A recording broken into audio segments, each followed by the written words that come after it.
1, 2, 3, come on. Come on, come on.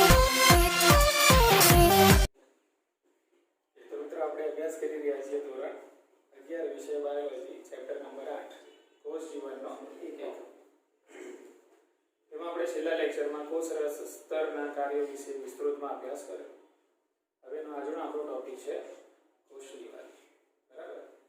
તો કોષ દિવાલનો જે ટોપિક છે એમાં આપણે અભ્યાસ કરીશું કોષ દિવાલ કોને કહે છે, કેટલા પ્રકારની કોષ દિવાલ હોય છે, કોષ દિવાલનું કાર્ય અને કોષ દિવાલ વિવિધ સજીવોમાં કયા ઘટકોની બનેલી હોય છે. બરાબર? તો આટલા મુદ્દાઓની ચર્ચા આપણે કોષ દિવાલમાં કરવાની છે. તો જોઈએ હવે પહેલા વાત કરીએ આપણે કોષ દિવાલ.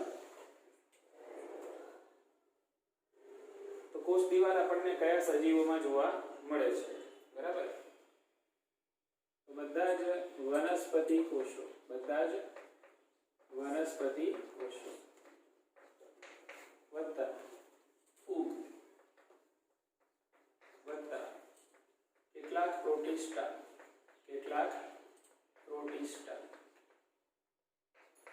અને બેક્ટેરિયા અને સામા બેક્ટેરિયા. બરાબર?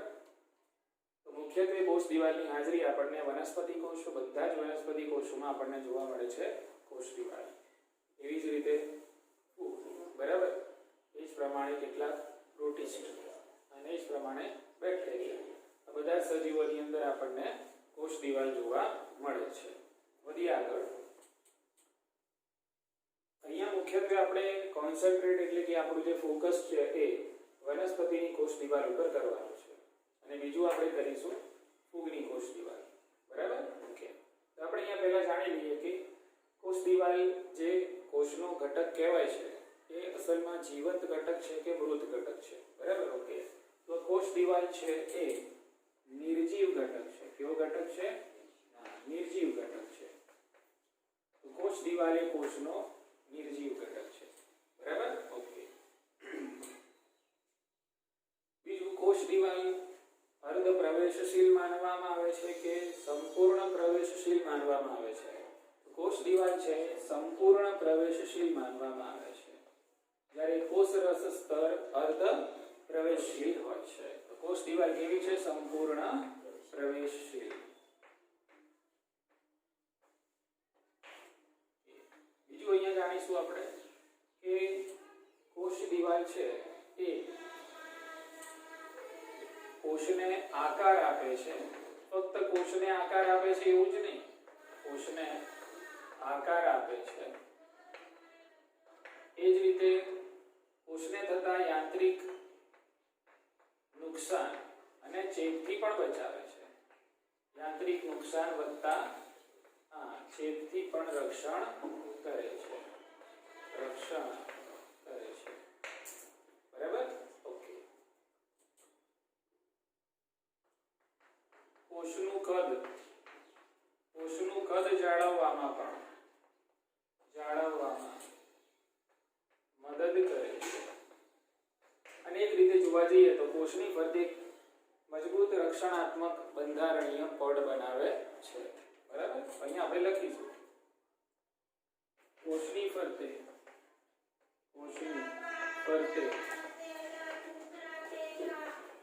મજબૂત બંધારણીય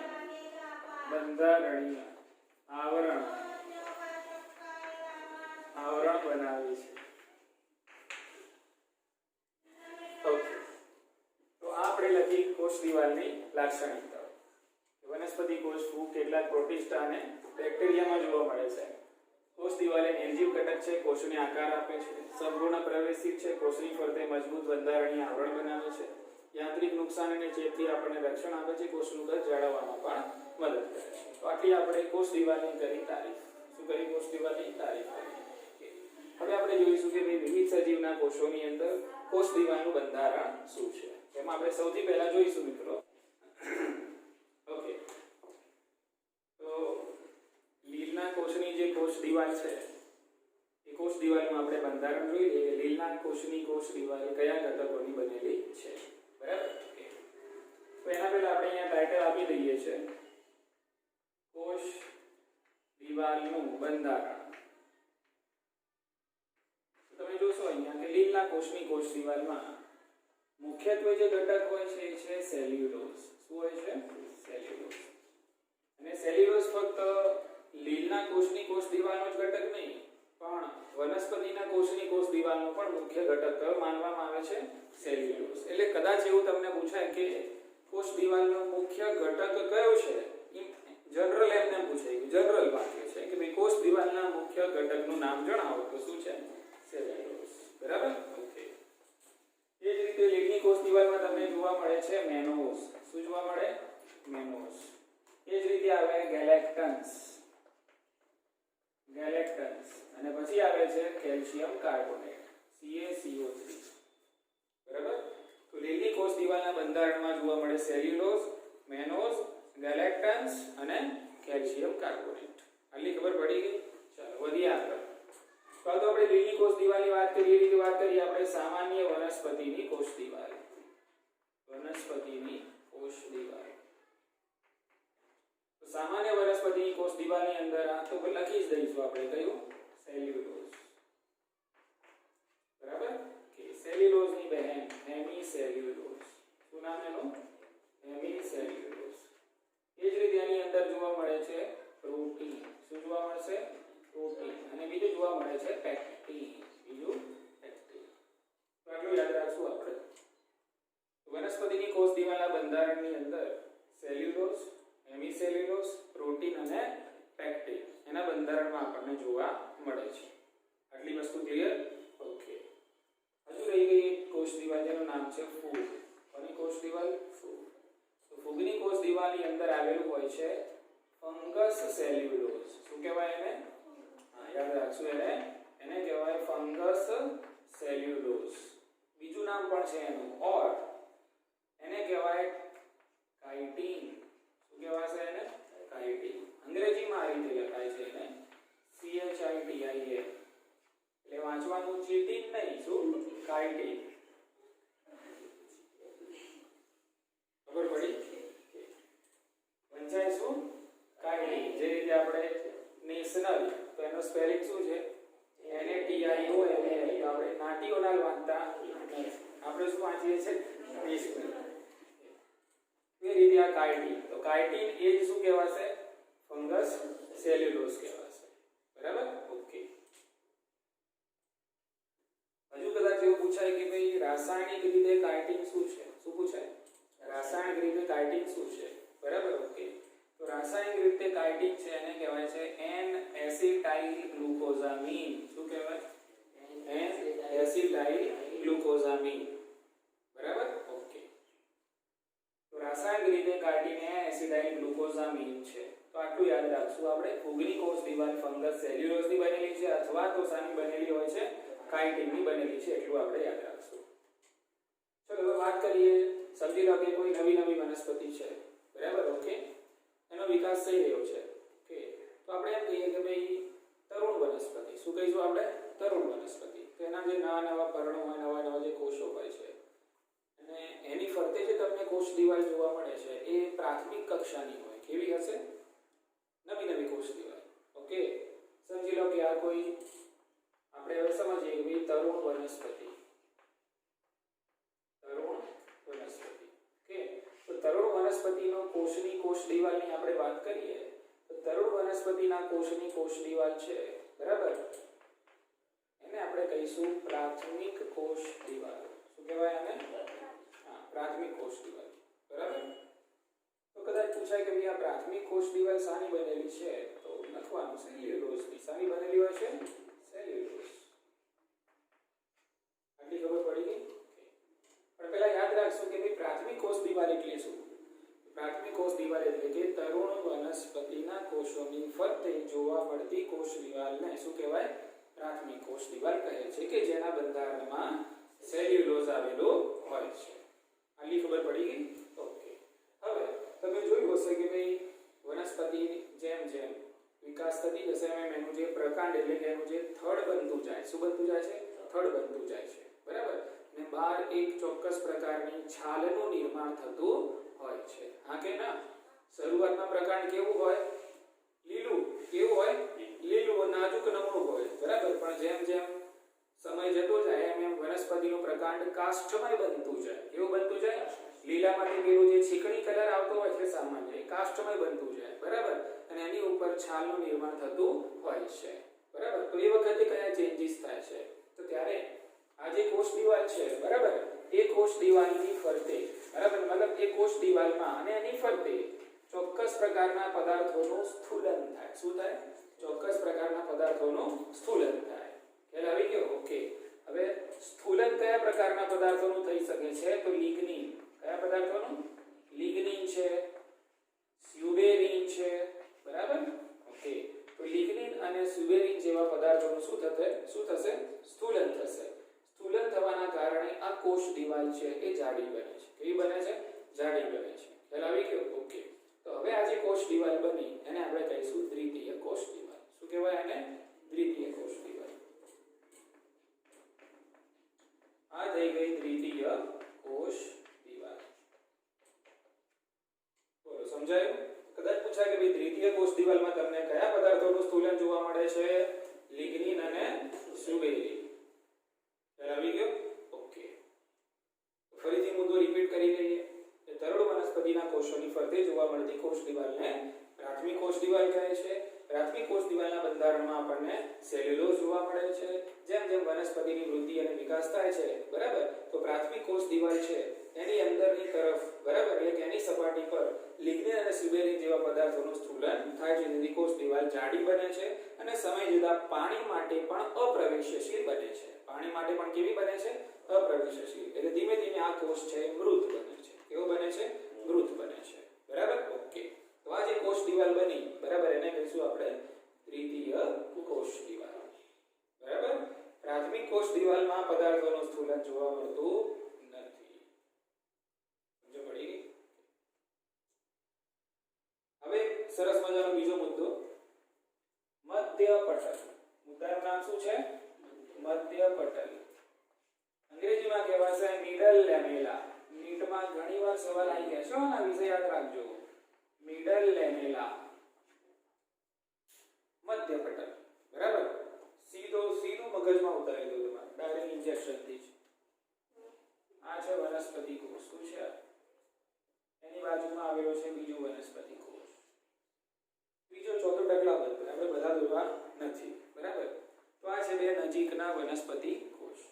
તમે જોઈ શકો છો અહીંયા બે નજીકના વનસ્પતિ કોષોની કોષ દિવાલ એકબીજા સાથે જોડાયેલી છે. હા કે ના?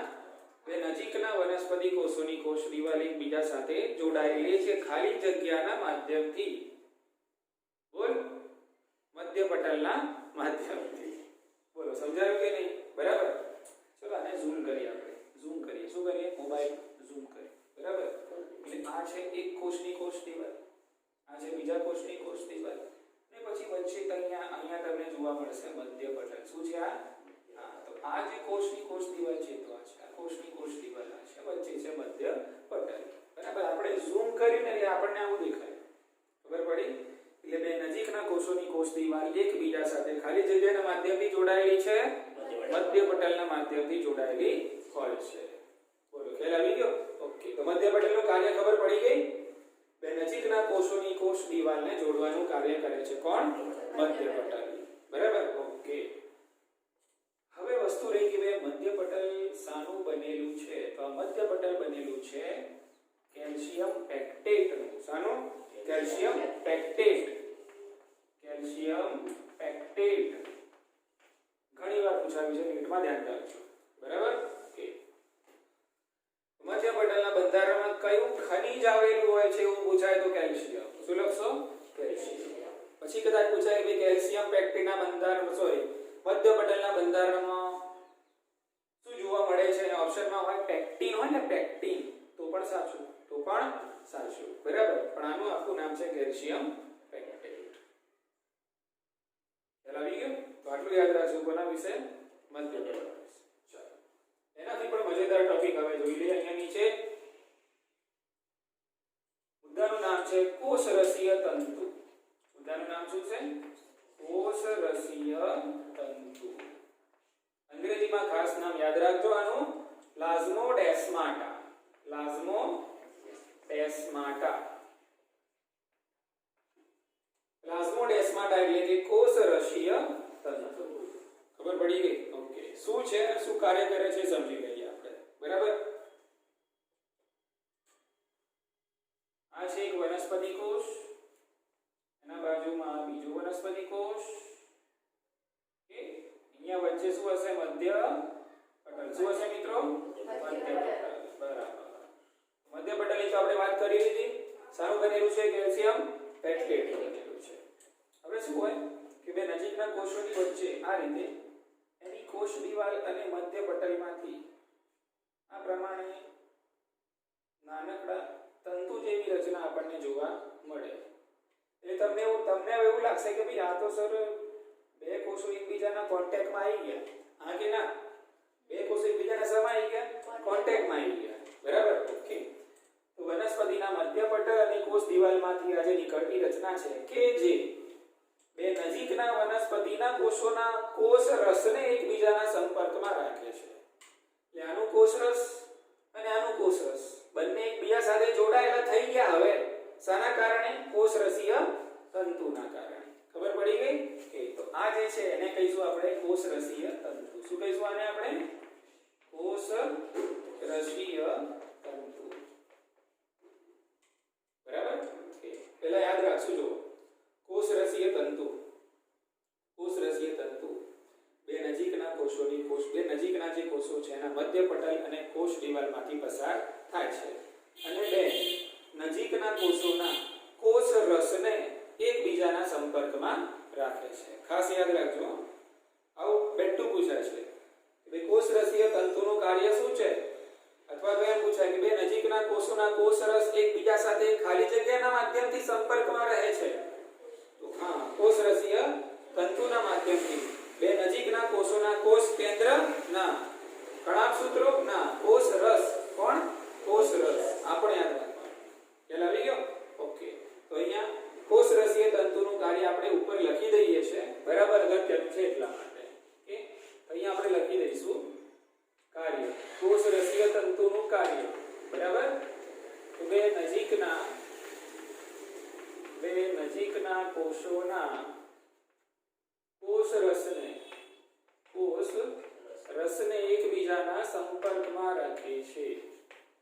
એકબીજાના સંપર્કમાં રાખે છે. આ એનું કાર્ય ખાસ અને બહુ જ અગત્યનું, બહુ જ ઇમ્પોર્ટન્ટ. બરાબર? કે બસ આટલું આપણે યાદ રાખશું. આની અંદર કોષ દિવાલ. બરાબર? કોષ દિવાલની પ્રકૃતિ યાદ કરી લઈશું આપણે. વિવિધ સજીવોના કોષ દિવાલમાં કયા ઘટકો આવેલા છે યાદ કરી લઈશું. ફરીથી રિવાઇઝ કરીએ. લીડમાં સેલ્યુલોઝ, મેનોઝ, ગેલેક્ટન્સ અને કેલ્શિયમ કાર્બોનેટ. સામાન્ય વનસ્પતિની કોષ દિવાલમાં સેલ્યુલોઝ, હેમિસેલ્યુલોઝ, પ્રોટીન અને પેક્ટિન. ફૂગની કોષ દિવાલ બનેલી હોય છે સાની ફંગસ સેલ્યુલોઝ, જેને કાર્ટિન તરીકે પણ ઓળખવામાં આવે છે. જે રાસાયણિક રીતે શું છે? NAG, N acetyl glucosamine. બરાબર? તરુણ વનસ્પતિની ફરતે કોષોની ફરતે જે કોષ દિવાલ જોવા મળે છે એને પ્રાથમિક કોષ દિવાલ કહે છે, જેની અંદર જેના બંધારણમાં આપણને જોવા મળે છે સેલ્યુલોઝ. બરાબર? ત્યારબાદ વૃદ્ધિના પરિણામે એટલે કે દ્વિતીય વૃદ્ધિના પરિણામે દિવાલમાં વિવિધ પદાર્થોનું સ્થૂલન જેવા કે લિગ્નિન અને સ્યુબેરીનનું સ્થૂલન જોવા મળે છે. તો આ જે નવી કોષ દિવાલ બની એને કહીશું આપણે દ્વિતીય કોષ દિવાલ, કે જે વિવિધ પદાર્થોના સ્થૂલનથી બને છે. પછીનો ટોપિક છે મધ્ય પટલ. બે નજીકના કોષોની કોષ દિવાલ એકબીજા સાથે મધ્ય પટલથી જોડાયેલી હોય છે, જે કેલ્શિયમ પેક્ટેટનું બનેલું છે.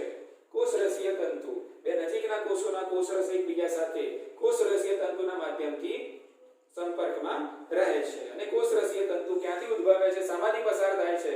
તો મધ્ય પટલ અને કોષ દિવાલમાંથી પસાર થાય છે. ક્લિયર? તો આટલું થઈ ગયું કોષ દિવાલનું બંધારણ. બરાબર? હવે મિત્રો આપણે આગળ વધીએ અંતઃપટલમય તંત્ર.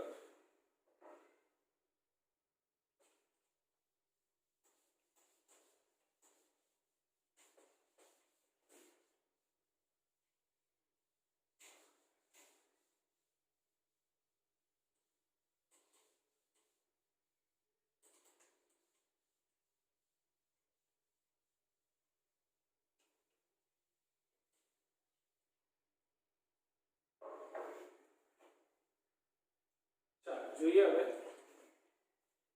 અંતઃપટલમય તંત્ર તો એમ કહીએ કે ભાઈ અંતઃપટલ તંત્ર.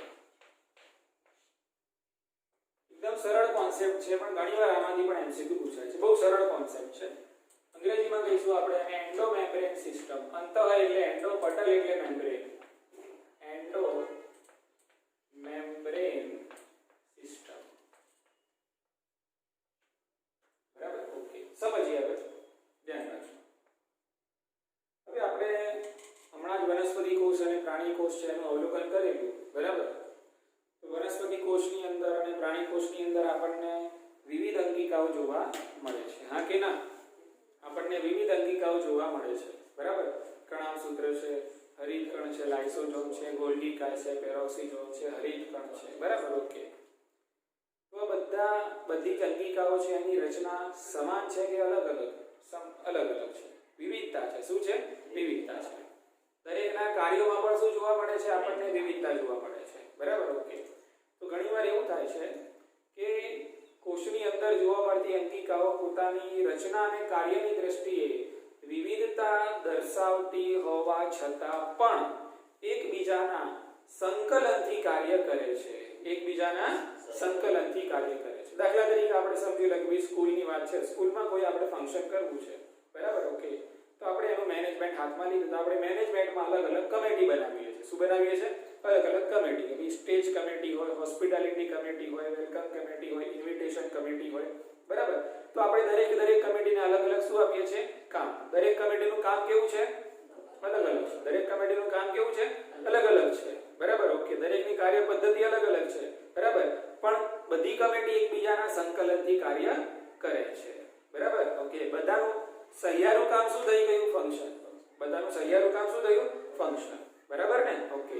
તો એવી જ રીતે કોષની અંદર પણ વિવિધ કોષીય અંગિકાઓ આવેલી હોય છે જે રચના અને કાર્યની દ્રષ્ટિએ વિવિધતા દર્શાવે છે. રચના અને કાર્યની દ્રષ્ટિએ શું દર્શાવે છે?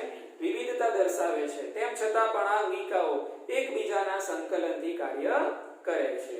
બરાબર? તો જે અંગિકાઓ એકબીજાના સંકલનથી કાર્ય કરતી હોય એ અંગિકાઓથી જે તંત્ર બને છે એને કહેવાય અંતઃપટલ તંત્ર. બોલો, સમજી ગયા કે નહીં? બરાબર ને? ઓકે. તો અહીંયા આપણે વ્યાખ્યા લખીશું.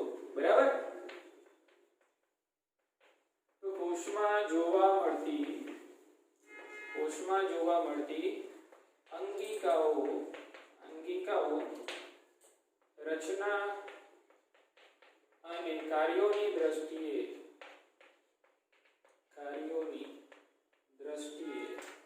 વિવિધતા દર્શાવે છે. તેમ છતાં તેઓ એકબીજાના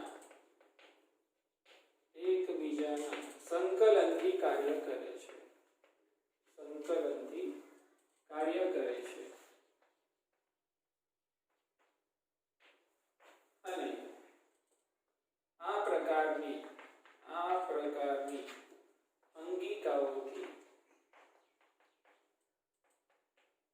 અંગિકાઓથી બનતા તંત્રને શું કહીશું આપણે? અંતઃપટલ તંત્ર કહીએ છીએ. અંતઃપટલ તંત્ર કહીએ છીએ. બોલો, ખ્યાલ આવી ગયો કે એકબીજાના સંકલનથી કાર્ય કરે? હવે તમે કહેશો સર એવી કોષની અંદર કઈ અંગિકાઓ છે કે જે એકબીજાના સંકલનથી કાર્ય કરે છે અને જેનો સમાવેશ શામાં થાય છે? અંતઃપટલ તંત્રમાં થાય છે. બરાબર? ઓકે. એવી અંગિકાઓમાં એક નામ આપણે લખીશું અંતઃકોષરસ જાળ. શું લખશું આપણે? અંતઃકોષરસ જાળ. બરાબર? એ જ રીતે આવશે ગોલ્ગી કાય. એ જ રીતે આવશે લાઇસોસોમ અને આવશે રસદાની. બરાબર? તો કોષની અંદર જોવા મળતી અંગિકાઓ જેવી કે અંતઃકોષરસ જાળ, ગોલ્ગી કાય, લાઇસોસોમ અને રસદાની. આ બધી એવી અંગિકાઓ છે કે જે એકબીજાના સંકલનથી કાર્ય કરે છે. ખ્યાલ આવી ગયો? ઓકે. એટલે આનું કાર્ય કોના ઉપર નિર્ભર હશે? અંતઃકોષરસ જાળ. ગોલ્ગી કાયનું જે લાઇસોસોમ કોના ઉપર ડિપેન્ડ હશે કાર્યની દ્રષ્ટિએ? ગોલ્ગી કાય પર ડિપેન્ડ હશે. એવી રીતે બરાબર ઓકે એટલે આનું કામ પૂરું થાય એટલે આનું કામ ચાલુ થાય આનું કામ પૂરું થાય એટલે આનું કામ ચાલુ થાય બોલો ખ્યાલ આવી ગયો કાર્ય બધાનું અલગ અલગ છે કાર્ય શું છે અલગ અલગ છે પણ એકનું પૂરું થાય ત્યારે બીજાનું સ્ટાર્ટ થાય બરાબર ને ઓકે એટલે કાર્યો બધાની અંદર એક સાથે થતા જ હોય છે બરાબર પરંતુ એ કાર્ય છે આખું સંકલનથી થાય છે શાનાથી થાય છે સંકલનથી આ બધી અંગિકાઓ ભેગી મળીને કાર્ય કરતી હોય છે હાલાકી દરેકને કામ અલગ અલગ આપેલું છે હમણાં મેં ઉદાહરણ તમને આપ્યું કામ દરેકને શું છે અલગ અલગ પણ બંનેનો બધાનું મેઇન ફંક્શન બધાનું મેઇન કાર્ય શું છે ફંક્શન એટલે આવી ગયું ને ઓકે એવી જ રીતે અહીંયા પણ તો અહીંયા ઉદાહરણ તરીકે હું તમને કહી દઉં તો અહીંયા જે સંકલન થાય છે એ પ્રોટીન માટે થાય છે શાના માટે થાય છે પ્રોટીન માટે બોલો ખ્યાલ આવી ગયો પ્રોટીનના નિર્માણ માટે આ સંકલન થતું આપણને જોવા મળે છે તો અંતઃપટલ તંત્ર એટલે શું તો કોષની અંદર જોવા મળતી વિવિધ અંગિકાઓ જે રચના અને કાર્યની દ્રષ્ટિએ વિવિધતા દર્શાવે છે તેમ છતાં પણ તેઓ એકબીજાના સંકલનથી કાર્ય કરે છે તો આવી અંગિકાઓથી જે તંત્ર બને છે એને કહેવાય અંતઃપટલ તંત્ર ખ્યાલ આવી ગયો ઓકે એટલે કદાચ પૂછાય કે અંતઃપટલ તંત્રમાં કઈ અંગિકાઓનો સમાવેશ થાય છે તો આ ચાર અંગિકાઓના આપણે નામ યાદ કરી લઈશું ઉતરી ગઈ મગજમાં વાત હવે તમે પૂછો કે સર કઈ અંગિકાઓનો સમાવેશ થતો નથી બરાબર કે તેની અંદર આવશે કણાભ સૂત્ર હરિત કણ અને પેરોક્સિઝોમ બરાબર તો કણાભ સૂત્ર હરિત કણ અને પેરોક્સિઝોમ એવી અંગિકાઓ છે કે જે આ ઉપરની અંગિકાઓ જેનો સમાવેશ શામાં થાય છે અંતઃપટલ તંત્રમાં થાય છે એમના સંકલનથી કાર્ય કરતી નથી આવી ગયો અને એટલા માટે કણાભ સૂત્ર હરિત કણ અને પેરોક્સિઝોમનો સમાવેશ અંતઃપટલ તંત્રમાં થતો નથી ઉતરી ગઈ મગજમાં વાત બસ આટલું જ યાદ રાખવાનું છે શાની અંદર અંતઃપટલ તંત્રમાં એની વ્યાખ્યા પોતે એક પંચ છે બરાબર ઓકે અંતઃપટલ તંત્રમાં કઈ અંગિકાઓનો સમાવેશ થાય અને કઈ અંગિકાઓનો સમાવેશ ના થાય આનો સમાવેશ કેમ થાય એ બી યાદ રાખવાનું કારણ કે આ બધી અંગિકાઓ એકબીજાના સંકલનથી કાર્ય કરે છે આનો કેમ નથી થતો એ પણ યાદ રાખશું કારણ કે અંગિકાઓ એકબીજાના સંકલનથી કાર્ય કરતી ઉપરની જે અંગિકાઓ છે એના સંકલનથી અથવા તો અંતઃપટલ તંત્રના સંકલનથી કાર્ય કરતી નથી એટલા માટે ક્લિયર ને ઓકે તો હવે આપણે જોઈશું અંતઃકોષરસ ચાર્ટ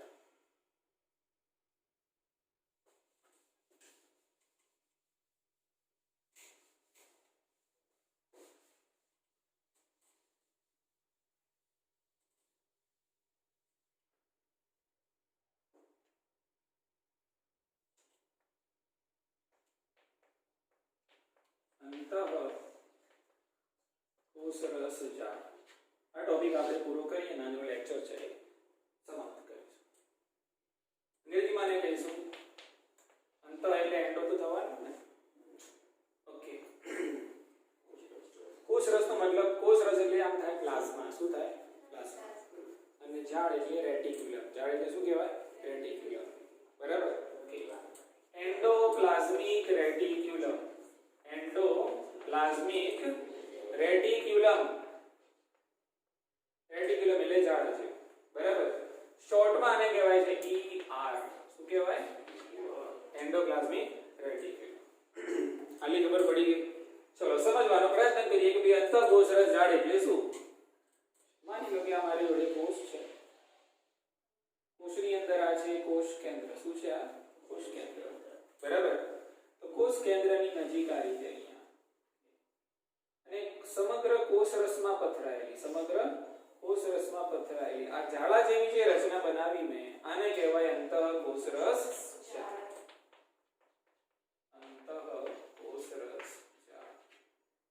આવી ગયો ફરીથી વ્યાખ્યા બોલું છું અંતઃકોષરસ જાળ એટલે શું તો અંતઃકોષરસ જાળ એટલે કે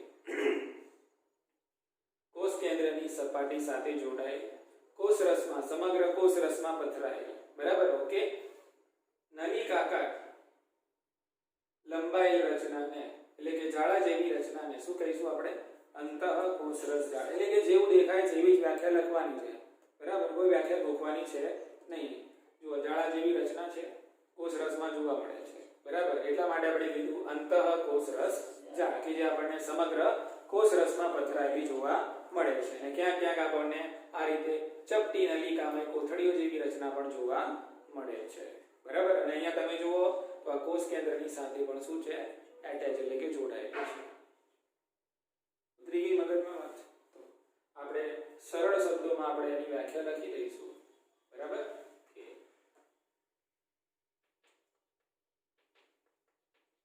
કોષ કેન્દ્ર સાથે જોડાયેલ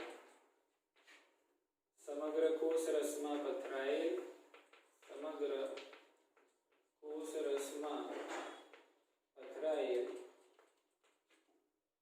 નલિકામય જાળા જેવી રચનાને અંતઃકોષરસ જાળ કહે છે ખ્યાલ આવી ગયો હવે સવાલ એ છે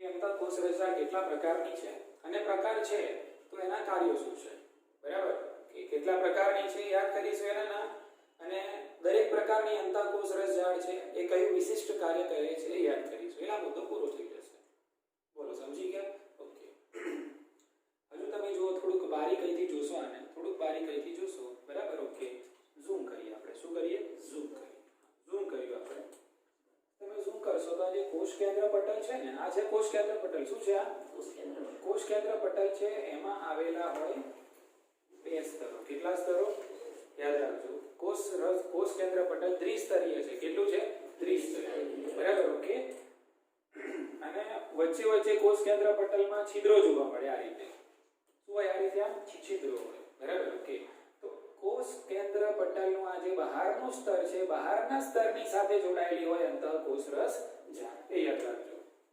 નાનકડી બારીક વસ્તુ છે બરાબર કે કોષ કેન્દ્ર પટલનું જે બહારનું સ્તર છે બહારના સ્તરની સાથે જોડાયેલી હોય અંતઃકોષરસ જાળ ક્લિયર ઓકે હવે વધી આગળ હવે જોઈએ આપણે કે અંતઃકોષરસ જાળ છે કેટલા સ્વરૂપોમાં જોવા મળે છે અંતઃકોષરસ જાળ કેટલા સ્વરૂપોમાં જોવા મળે છે ખ્યાલ આવી ગયો જે રીતે આપણે આગળ જોયું ને મેસોઝોમ્સ કેટલા સ્વરૂપોમાં નલિકાઓ પુટિકાઓ પટલિકાઓ ત્રણ સ્વરૂપોમાં જોવા મળતી હતી કોણ મેસોઝોમ્સ એ રીતે અંતઃકોષરસ જાળ પણ આપણને અલગ અલગ સ્વરૂપોમાં જોવા મળે છે દાખલા તરીકે બરાબર હવે જોઈશું આપણે અંતઃકોષરસ જાળના સ્વરૂપો ક્લિયર ઓકે તો અંતઃકોષરસ જાળના સ્વરૂપોમાં એક પહેલું સ્વરૂપ છે જેનું નામ છે સિસ્ટરની બરાબર તો સિસ્ટરની કોને કહેવાય અહીંયા ધ્યાન રાખો સિસ્ટરની એટલે તમે જોઈ શકો છો અહીંયા ચપટી બેવડા પટલમય કોથળી જેવી આ જે રચનાઓ તમને જોવા મળે છે આને કહેવાય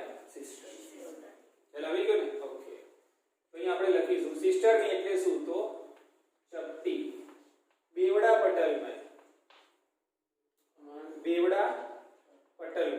બરાબર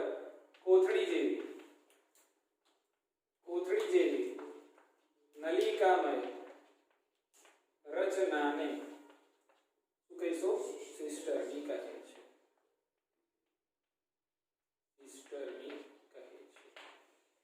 એ જ રીતે અંતઃકોષરસ જાળ આપણને પુટિકાઓ સ્વરૂપે પણ જોવા મળે છે કયા સ્વરૂપે પુટિકાઓ અને નલિકાઓ સ્વરૂપે પણ જોવા મળે છે આ ખાસ યાદ રાખો બરાબર ઓકે એટલે અહીંયા સમજી લો કે આ તમે દેખાય છે આમાંથી સમજી લો કે આ રીતે નાનકડી પુટિકા નીકળી આ રીતે તો છે તો અંતઃકોષરસ જાળનો ભાગ જ છે તો શું અંતઃકોષરસ જાળનો ભાગ જ બરાબર અંતઃકોષરસ જાળ જ છે પણ કયા સ્વરૂપમાં છે પુટિકા સ્વરૂપમાં છે બરાબર ઓકે એ જ રીતે અહીંયા તમને જોવા મળી નલિકા શું જોવા મળી આ રીતે નલિકા ખ્યાલ આવી ગયો ઓકે તો અંતઃકોષરસ જાળ છે આ બધું શું છે અંતઃકોષરસ જાળ છે પણ અંતઃકોષરસ જાળ આપણને અલગ અલગ સ્વરૂપો છે જેવા કે સિસ્ટરની પુટિકાઓ અને નલિકાઓમાં જોવા મળે છે એમાં સિસ્ટરની વ્યાખ્યા ખાસ યાદ રાખશું સિસ્ટરની એટલે કે ચપટી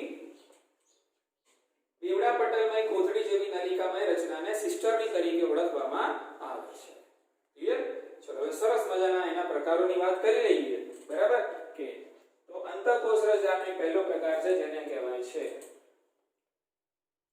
કણિકામય અંતઃકોષરસ જાળ કેવી અંતઃકોષરસ જાળ કણિકામય અંતઃકોષરસ જાળ અંતઃકોષરસ જાળ માટે આપણે શોર્ટ ફોર્મ વાપર્યું બરાબર હવે દાખલા તરીકે આ સપાટીની ઉપર કણિકાઓ મૂકી દઉં તો આ જે સપાટી છે એ કેવી લાગે આમ લીસી કે ખરબચડી લાગે રફ લાગે કેવી લાગે રફ